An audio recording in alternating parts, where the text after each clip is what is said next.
बड़े बड़े चैनल के ऊपर एक दबाव रहता है सरकार का। दबाव कैसा रहता है? विज्ञापन का दबाव रहता है, प्राइवेट प्लेयर्स जो उनको विज्ञापन देते हैं उसका भी दबाव रहता है, गवर्नमेंट के विज्ञापन का दबाव रहता है।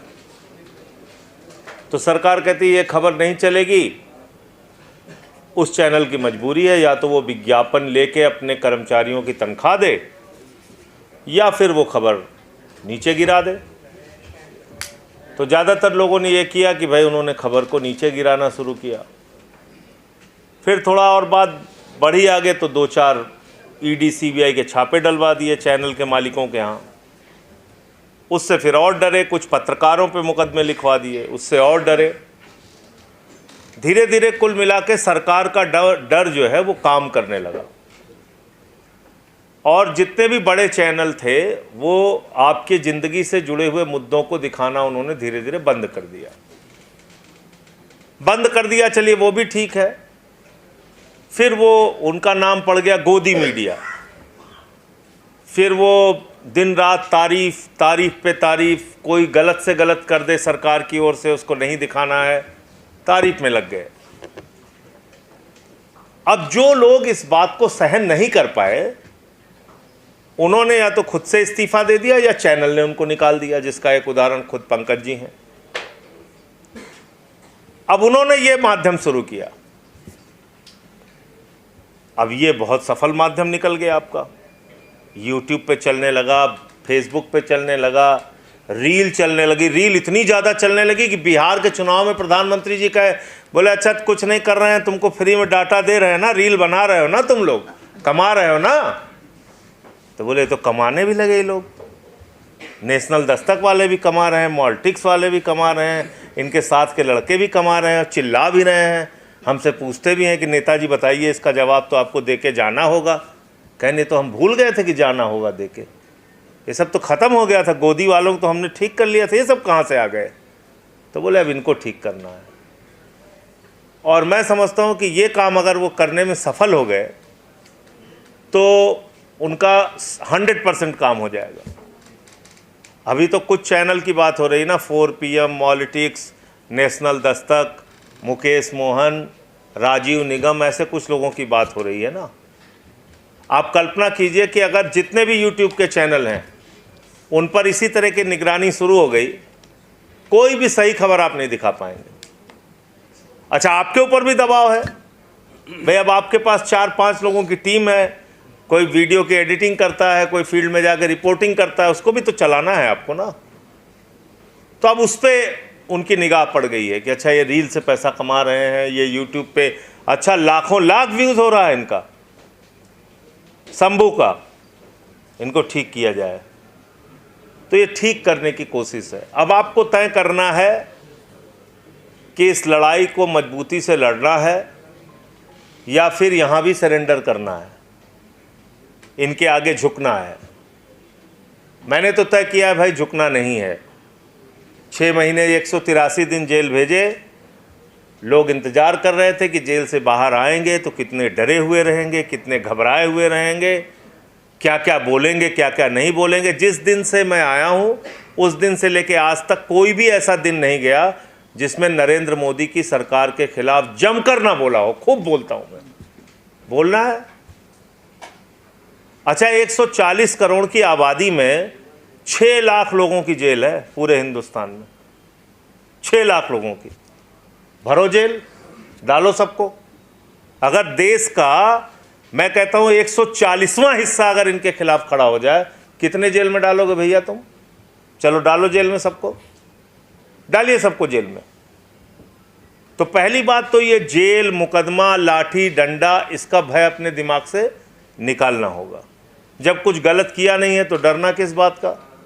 जो सच्चाई है उसके साथ खड़े होना है, वो खबरें दिखानी है। और इस लड़ाई में 95, 96, 70% नहीं, 100% आपके साथ खड़ा हूँ मैं, 100%। चाहे सड़क पे बुला लीजिएगा और चाहे सदन में। आपने कहा नहीं था मुझसे, लेकिन मैंने अपनी तरफ से वहाँ पे संसद के अंदर बोला, हमने कहा तुम अर्थव्यवस्था कहाँ से ठीक करोगे, तुम्हारा दिन रात तो दिमाग इसी में लगा हुआ है कि कैसे किसको बंद करें, कैसे किसको जेल में डालें। एक बात बिल्कुल आप साफ जान लीजिए, एक ही ये माध्यम बचा। अब जैसे हम लोग हैं, हम किसी टीवी चैनल पे जाना ही पसंद नहीं करते, कोई बुलाए ना बुलाए, हम लोग अपनी किसी भी यूट्यूब चैनल को अपना इंटरव्यू दे दिए, लोगों तक बात पहुंच जाती है, या अपने फेसबुक पे वीडियो डाल दिए पहुंच जाती है, ट्विटर पे डाल दिए पहुंच जाती है, कोई ज़रूरत नहीं है। अब वो समझ रहे हैं इस बात को कि भाई ये तो सारे गोदी मीडिया को हम लोगों ने बहिष्कार करवा दिया इनका, कि भाई इनको कोई नहीं दिखाएगा, तब भी ये लोग चल रहे हैं। तो बात यहाँ पर है, आपकी ताकत बहुत बढ़ गई है, और ताकत इतनी ज़्यादा हो गई है कि आप ही हैं जो ये दिखाते हैं कि बुंदेलखंड में जल जीवन मिशन के नाम पे कितना भ्रष्टाचार हुआ है।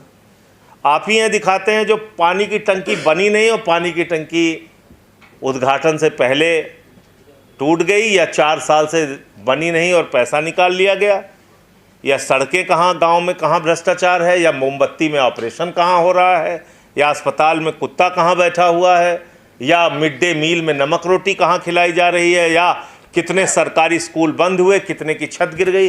कहीं ये खबर आप किसी मेन स्ट्रीम मीडिया में देखते हैं? ये सिर्फ और सिर्फ यूट्यूब चैनल वाले दिखा रहे हैं, आप लोग दिखा रहे हैं। ये ताकत सरकार समझने लगी है, तो इस ताकत को अगर बचा के रखना है तो फिर जिंदा दिली से इनसे लड़ना होगा।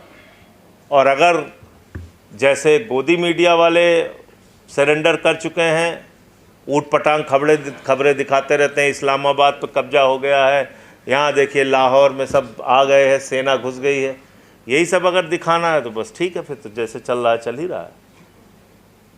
और अभी आप ये बोल दिए, कहना अच्छा तो ये आपको तकलीफ है इस बात से कि हम लोग इस्लामाबाद आ रहे हैं। हमने कहा भैया इस्लामाबाद नहीं, पूरा पाकिस्तान ले लो, लेकिन सही सही कर लो ना।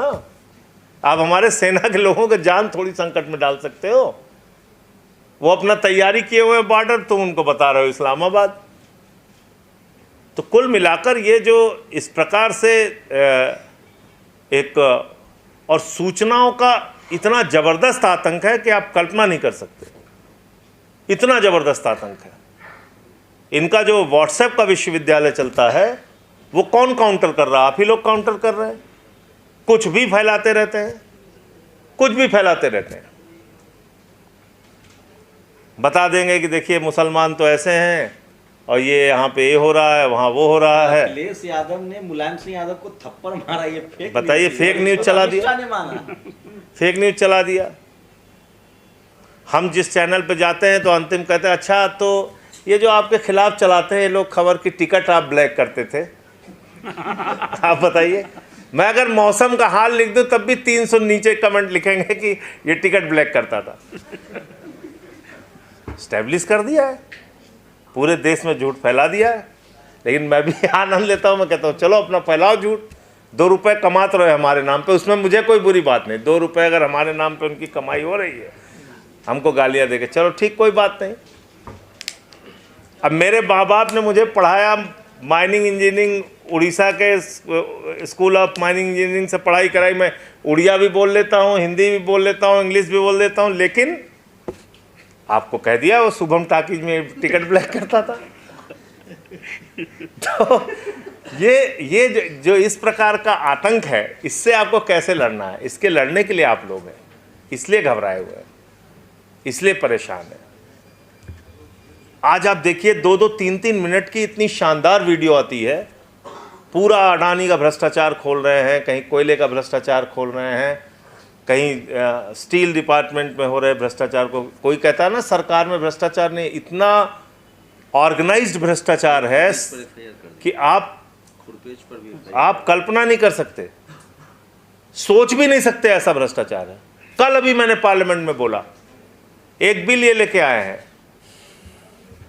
Insolvency bankruptcy code. क्या बिल है साहब? जितने देश के बड़े बकायेदार हैं उनको संरक्षण देने के लिए बिल है। एनसीएलटी एक बना दिया इन्होंने कि वहां जाइए अपना सेटलमेंट कराइए। और सेटलमेंट कैसा हुआ है ये लिस्ट मैं दूंगा, इसको आप सबको चलाना चाहिए। किसी का बकाया है 40,000 करोड़ रुपए, 40,000 करोड़ रुपए बकाया है, उससे 3,000 करोड़ रुपए जमा कराया, 37,000 करोड़ रुपए माफ कर दिया। अब उसको पता ही नहीं, कुछ नहीं, यहाँ तो बस खाली जिस हिंदू का खून न खौला चलाए जा रहे हैं अपना, इसमें किसी हिंदू खून नहीं खोलता। भाई ये पैसा कहाँ का है? बैंकों में आम आदमी का जो पैसा है वो इन पूंजीपतियों को दे दिया गया। लाखों करोड़ रुपए सरकार ने एनसीएलटी के जरिए माफ करा दिया, लाखों करोड़ रुपए, आप कल्पना नहीं कर सकते। 26 लाख करोड़। और उसका नाम दिया हेयर कट। तो कल सब मजाक कर रहे थे कि हेयर कट क्या होता है, हमने कहा ये हेयर कट नहीं, गर्दन कट है। थोड़ा कर्जा माफ करके ज्यादा वसूलना हेयर कट है, लेकिन उन्होंने ज्यादा माफ करके थोड़ा वसूला तो गर्दन कट हो गई, पूरा अपना कर्जा ही उड़ा दिया आपका। तो कुल मिलाकर मैं ये कहना चाहता हूं कि आप एक सच की लड़ाई लड़ रहे हैं, सच्चाई को लोगों तक पहुंचा रहे हैं, दिखा रहे हैं। ये अपनी जंग जारी रखिएगा और इस लड़ाई में हम लोग जैसे भी आपका साथ दे सकते हैं आपके साथ रहेंगे। और जहां जेल का मुकदमे का सवाल है तो उसके लिए भी अब आप लोगों को मन लोगों का तैयार करना पड़ेगा कि भाई अब ये इसका डर दिखा के कितने ब्लैकमेल, कई पार्टियां टूट गई, पार्टियां साफ हो गई। आज वो टीडीपी वालों का एक बिल आया, आंध्र प्रदेश को रीऑर्गेनाइज, हमने कहा कहन साहब ये 15,000 करोड़ रुपए हम अमरावती के विकास के लिए दे रहे हैं। हमने कहा जब तक तुम्हारे हाथ में सत्ता की चाबी है 15,000 नहीं, जितनी ज़रूरत है सब ले लो इनसे, बाद में नीतीश कुमार की हालत कर देंगे तुम्हारी भी, जैसे नीतीश जी के साथ किया इन्होंने। तो इस लड़ाई में आपके साथ हैं और संसद तो आज से ख़त्म हो रही है, सड़क की लड़ाई आगे जहाँ भी होगी आपकी, मैं आपके साथ खड़ा रहूँगा।